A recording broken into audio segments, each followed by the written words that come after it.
রব তো মাফির কতগুলো পদ্ধতি খুঁজে, কিন্তু আমরা আল্লাহর কাছে মাফ চাইতে পারি? বলে না পারি? আমার কষ্ট হয় জানেননি কোন জায়গায়, কথায় কথা চলে আসতেছে ও আমিরুস সালিহাত। তো এলাকায় দেখবেন কোন মানুষ যদি মারা যায়, বড় মানুষ, কি মানুষ, নেতা, বড় আলেম, পয়সাওয়ালা, সবের জানাজা হাজির যায় না? কথা বলেন না কেন? কেন যান? কেন যান? হ্যাঁ, নেতা মরছে, পয়সাওয়ালা মারা গেছে, বড় হুজুর মারা গেছে, যাই জানা। হাক্কুল মুসলিমে আলাল মুসলিমে খামসা, এক মুসলমানের উপর আরেক মুসলমানের হক আছে, আপনি জানাজায় যেতে পারেন, এটা ফরজ না ওয়াজিব। কিন্তু আপনি জানাজায় গেলে আপনার লাভ কি? বলেন, আপনার লাভ কি? আপনারা জানাজায় গিয়ে কি দোয়া পড়েন? কিছু কয় না। আল্লাহুম্মা গফির লি হাইয়িনা, বলেননি, ওয়া মাইয়িতিনা ওয়া শাহিদিনা ওয়া গায়িবিনা সগীরিনা ওয়া কাবীরিনা ওয়া যাকারিনা ওয়া উনসা, এগুলো পড়েননি? আল্লাহ এক বেচারারে বান দিয়া সাদা কাপড় দিয়ে পেছাই আপনার দরবারে হাজির করছি। আল্লাহ, আমরা এতগুলা মানুষ দোয়া করতেছি নামাজ পড়ে, আল্লাহ তুমি এর মাফ করে দাও, এর ছোট বড় করে মাফ করো, এর উপরে খুশি হও, এর আযাব দূর করো। এগুলোই দোয়ার অর্থ, এগুলো আমরা বলি। যদি আমাদের লাভ হয়েছে না, যে মরছে তার লাভ। কথা বলেন না কেন? লাভ হয়েছে তো যে মরছে তার, আমার লাভ কি? আমি তো একজনের জন্য দোয়া করছি, এই কথা কি বুঝলেন? অথচ আমাদের সব থেকে লাভ বেশি একটা বাচ্চার জানাজা নেই। আমরা বাচ্চার জানাজা যাই না, 2-3 জন মিলে বাচ্চার জানাজা শেষ করে দেয়। অথচ খুঁজে খুঁজে বাচ্চার জানাজায় যাবেন, বাচ্চার জানাজায় গিয়ে কি পড়ে বলেন? আল্লাহুম্মা জাআলহু লানা মাহালান, আল্লাহুম্মা জাআলহু লানা ফারাতান ওয়াজআলহু লানা আজরান ওয়া যুখরা ওয়াজআলহু লানা শাফিআন ওয়া মুশাফফা বা শাফিআতান ওয়া মুশাফফা।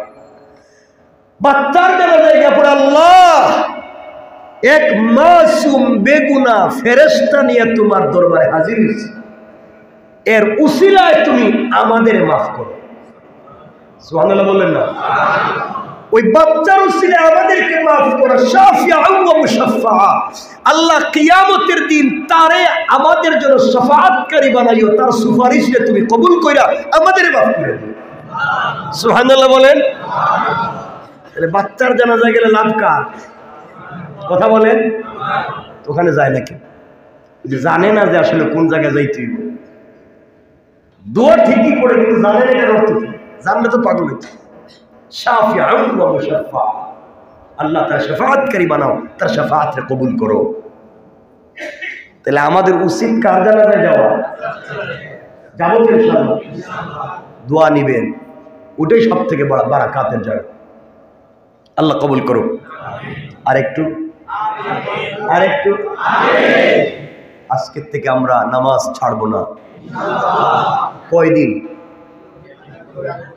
হ্যাঁ, নামাজ ছাড়বো না, সময় মতো পড়বো ইনশাল্লাহ। আস্তে আস্তে ওযু করব, আস্তে আস্তে নামাজে খুশু খুজু আদায় করব, আস্তে আস্তে সাজদায় গিয়ে রবের সঙ্গে কথা বলবো। আল্লাহ বলেছেন, বান্দা তুমি নামাজে আসো, আর কিছু লাগবে না, তুমি আসো, তুমি শুধু আসো। আমি রব কথা দিলাম, তোমার জিন্দগির সকল চাহিদা আমি পুরা করে দেওয়ার ওয়াদা দিলাম। আমরা পারবো না ইনশাআল্লাহ। এই জন্য কথাগুলো দিল দিয়া শুনে নেবার কি বলতে চাই। আল্লাহ রাব্বুল ইজ্জতুল জালাল বলছেন, বান্দারে এই দুনিয়ার জমিনে তুমিও বেশি দিন থাকবা না, আমিও এই দুনিয়ার জমিনে তুমি বেশি দিন থাকবা না, আজ না হয়ে কাল চলে আসতে হবে। বান্দা দুনিয়ার জমিনে শুধু শুধু সম্পদ রাইখা আইসো না, ওগুলাকে আমার রাস্তায় কাজে লাগাই আসো, সন্তানগুলাকে আমার রাস্তায় কাজে লাগাই আসো। বান্দারে তুমি কবরে যাওয়ার আগে আগে, কবরে আসার আগে আগে ভালো করে কবরের সামান নিয়ে কবর পর্যন্ত আইসো। ওখানে তোমার কারো পরিচয় চলবে না, ওই জায়গায় কেউ কারো পরিচয় দিবে না। কিয়ামতের দিনে মুসিবতের সময় আমার আমলনামা যদি আমার ডান হাতে না আসে, এই পৃথিবীতে বেঁচে থেকে কোনো লাভ নাই, এই পৃথিবীতে কল্যাণের কাজ করে লাভ নাই। যদি কিয়ামতের দিন আপনার আমার আমলনামা আপনার আমার ডাইন হাতে না আসে, কিয়ামতের দিনে আমলনামা যদি ডান হাতে চলে আসে, তার যে আনন্দ ঘুরে বেড়াবে, এই যে দেখো আমার আমলনামা ডান হাতে। আর যার বাম হাতে আমলনামা চলে আসবে, তার কষ্টের আর শেষ থাকবে না। এই জন্য কিয়ামতের দিনে মুসিবতের সময়ে কান্নাকাটি করার চাইতে জীবিত থাকতে কাঁদতে হবে। আপনি আমি এখনো জীবিত আছি, আপনি আমি আব্দুল কাদের জিলানী, মুঈনুদ্দিন চিশতি, শাহজালাল, শাহপরানের চাইতে আমি আর আপনি এখন এই মুহূর্তে দামি। কথা বলে না কেন? শাহজালালের চাইতে, শাহপরানের চাইতে, মুঈনুদ্দিন চিশতির চাইতে, আব্দুল কাদের জিলানীর চাইতে তুমি আমি এখন দামি। কারণ আব্দুল কাদের জিলানী চাইলে এই মুহূর্তে তিলাওয়াত করতে পারবেন না, চাইলে ইস্তেগফার করে দোয়া করতে পারবেন না। তুমি আমি এখনো জীবিত, চাইলে এখনো তওবা ইস্তেগফার করতে পারি। এই জন্য বাবা, আল্লাহর ওয়াস্তে কিয়ামতের দিন গিয়ে হাজার হাজার হাজার হাজার নেক আমল নিয়ে গিয়ে লাভ হবে না যদি দুনিয়ার জমিনে আমরা বিপদগ্রস্ত হয়ে যাই। এই জন্য একটা সেজদার কত দাম, একটা সেজদার কত দাম, আসমান জমিনে যা আছে সব বিক্রি করে দিলেও মুমিনের একটা সেজদার দাম হবে না। এই কথা বলে আমরা আলোচনা শেষ করব, বলতে বলতে লম্বা করে দিয়েছি। এবার মনোযোগ দিয়ে শুনেন কি বলতে চাই। আল্লাহ তাআলা জিবরিল আমিনকে যখন সৃষ্টি করলেন, জিবরাইল বলছেন আল্লাহ আপনার সঙ্গে আমি কিছু পার্সোনালি স্পেশালি কথা বলতে চাই। আল্লাহ বলছেন জিবরাইল বলো না। জিবরাইল বলছেন আল্লাহ আপনার কাছে আমি জানতে চাই, বলো না কি করলে তোমাকে সন্তুষ্ট করা যাবে। আল্লাহ আমি চাই না তুমি কোনোদিন আমার উপর অসন্তুষ্ট হয়ে যাও, আমি চাই পুরা জিন্দেগি তুমি আমার উপরে সন্তুষ্ট থাকো। কি করতে হবে? আল্লাহ বলেন জিবরাইল কি করতে চাও? তুমি যদি আমাকে সন্তুষ্ট করতে চাও তাহলে আরশ, কুরসি, লৌহ কলম, জান্নাত, জাহান্নাম যা সৃষ্টি করেছি, যা সৃষ্টি করি নাই, সব যদি তুমি আমার কদমে রেখে দাও, আমাকে খুশি করতে পারবে না। আয় আল্লাহ আমি তো খুশি করতে চাই, তাহলে কি করা লাগবে? আল্লাহ বললেন জিবরাইল পুরো পৃথিবী দিলে খুশি হব না, জান্নাত দিলে খুশি হব না, কিন্তু কেউ যদি আমার কদমে সিজদায় পড়ে ডাক দিয়া পড়ে সুবহানা রাব্বিয়াল আলা, আমি আল্লাহ বান্দার উপরে খুশি হয়ে যাই, জিবরাইল খুশি হয়ে যায়। এই কথা শুনে জিবরিল আমিন মুস্কি হাসলেন। আল্লাহ তাহলে আর কোনোদিন আপনি আমার উপরে অসন্তুষ্ট হতেই পারবেন না, কারণ এমন কাজ আমি করব পৃথিবীতে, এই কাজ আর কেউ ভবিষ্যতে করতে পারবে না। এই বলে জিবরিল আমিন সিজদায় পড়ে গেলেন। কেউ বলছেন জিবরাইল সিজদা করলেন একাধারে 30,000 বছর সিজদা করলেন, আর কেউ বলছেন 70,000 বছর জিবরিল আমিন একাধারে আল্লাহর কদমে সিজদা করলেন। মাথা উঠায় না, বলছে আল্লাহ তুমি সন্তুষ্ট না হলে আমি কিন্তু মাথা উঠাবো না। এতদিন পরে আল্লাহ বলছেন মাথা উঠাও। জিবরিল আমিন মাথা উঠালেন।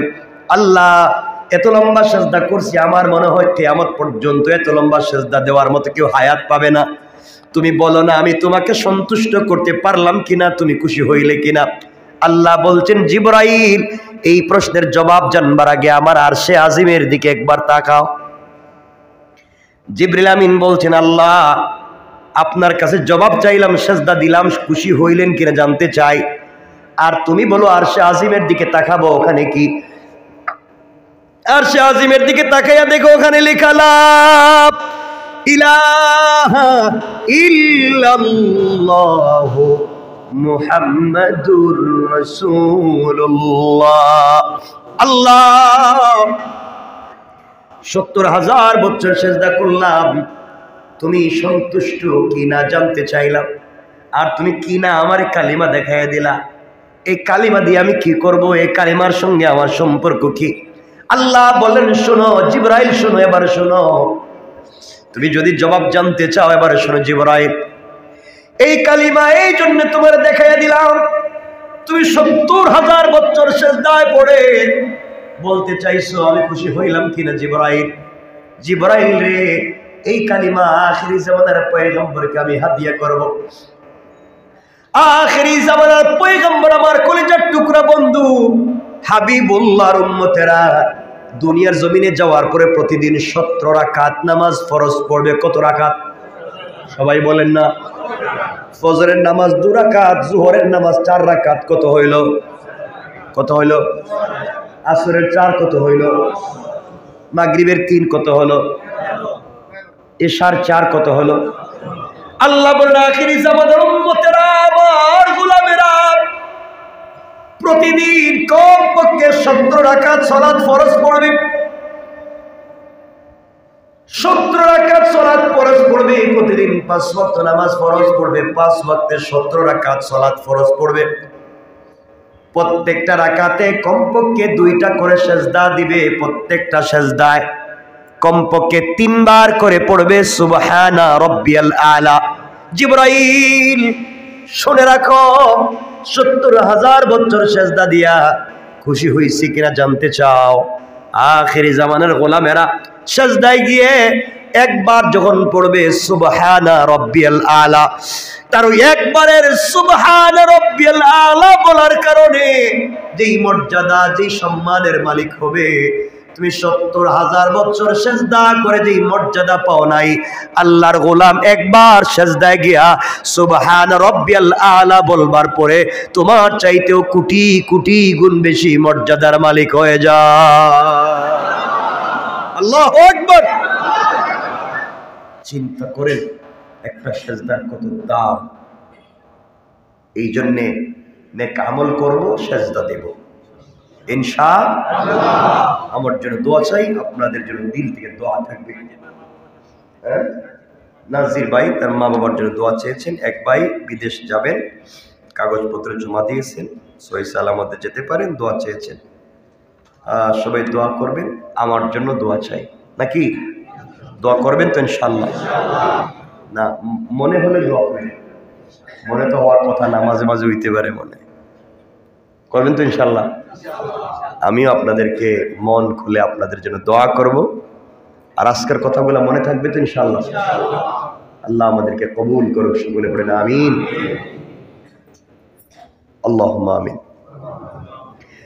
ربنا ظلمنا أنفسنا وإن لم تغفر لنا وترحمنا لنكونن من الخاسرين ربنا آتنا في الدنيا حسنة وفي الآخرة حسنة وقنا عذاب النار وادخلنا الجنة مع المتقين والأبرار اللهم اغفر لنا ولوالدينا رب ارحمهما كما ربياني صغيرا অমনিব জীবনে যত অপরাধ করেছি, গুনার কাজ করেছি আল্লাহ, আজ তোমার কাছে লজ্জিত হয়ে তওবা করলাম। দয়া গুণে মায়া গুণে আমাদের জিন্দেগির গুনাহগুলোকে মাফ করে দাও। আয় আল্লাহ, গুনার কারণে কিয়ামতের দিনে আমাদেরকে বেইজ্জতের জাহান্নামী বলে ডাক দিও না। অপরাধ যতই করি আমরা তো তোমার গোলাম, তুমি আমাদের মুনিব। আল্লাহ আমাদের সবাইকে মাফ করে দাও। ইয়া আল্লাহ আমাদের সবাইকে মাফ করো আল্লাহ। আল্লাহ আমাদের সবাইকে মাফ করে দাও। ইয়া আল্লাহ আমাদের সবার জিন্দেগির অপরাধ ক্ষমা করে দাও। পরিবারে শান্তি ফিরাইয়া দাও, স্বামী স্ত্রীতে মহব্বত বাড়াইয়া দাও, সন্তানদেরকে আলিম হাফিজ বানাও, আমাদের হায়াতে বারাকা দিয়ে দাও, সুস্থতার নিয়ামত দিয়ে দাও, কল্যাণের জিন্দেগি দিয়ে দাও। রাসূলকে আমাদের উপরে সন্তুষ্ট করে দিও আল্লাহ। যত মানুষ দোয়া চাইছেন, যারা দোয়া চাইতে পারলেন না আল্লাহ, সবাইকে তোমার হাওয়ালা করে দিলাম, আমাদেরকে কবুল করে নাও ইয়া আল্লাহ। আল্লাহ, মৃত্যুর সময় আমাদের জবানে কালিমা জারি করে দিও। গুনার কারণে আমাদেরকে কবরের ভিতরে আযাব আর গজব দিও না। আমাদের যাদের মা বাবা নাই, মা বাবার কবরটাকে জান্নাত বানাও। আমাদের যাদের মা বাবা বেঁচে আছেন, হায়াত বাড়াইয়া দাও, সুস্থ রাখো আল্লাহ। এই তাফসীরটাকে তুমি কবুল করো, কিয়ামত পর্যন্ত জারি রাখো। পুরা ঢাকাবাসীর জন্য এই তাফসীরটাকে হিদায়াতের জরিয়া বানাইয়া দাও ইয়া আল্লাহ। বিশেষ করে এই এলাকাবাসীর তুমি কবুল করো। এলাকার যত মানুষ মসজিদে খিদমত করে কবরে চলে গেলেন, কবরটাকে জান্নাতের টুকরা বানাও।